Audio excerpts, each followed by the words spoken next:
পুলিচৰ ইণ্টাৰভিউ হ'ব জুলাইত, শিক্ষকৰ ইণ্টাৰভিউ হ'ব জুলাইত, চতুৰ্থ তৃতীয় বৰ্গৰ চাকৰি ইণ্টাৰভিউ হ'ব আগষ্ট ছেপ্টেম্বৰত।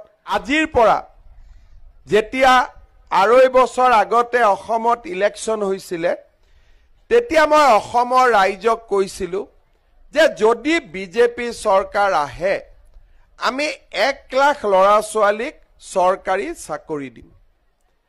কোনেও মোক বিশ্বাস কৰা নাছিলে যে 1 লাখ চাকৰি ক'ৰ পৰা হ'ব।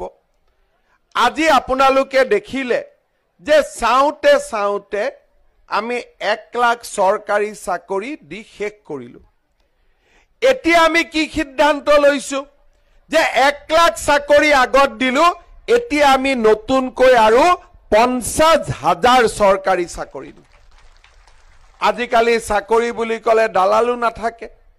পুলিচৰ ইণ্টাৰভিউ হ'ব জুলাইত, শিক্ষকৰ ইণ্টাৰভিউ হ'ব জুলাইত, চতুৰ্থ তৃতীয় বৰ্গৰ চাকৰি ইণ্টাৰভিউ হ'ব আগষ্ট ছেপ্টেম্বৰত। অৰ্থাৎ 1 লাখ চাকৰি শেষ কৰি এতিয়া আমি 1.5 লাখ চাকৰি দিবৰ কাৰণে গৈ আছোঁ।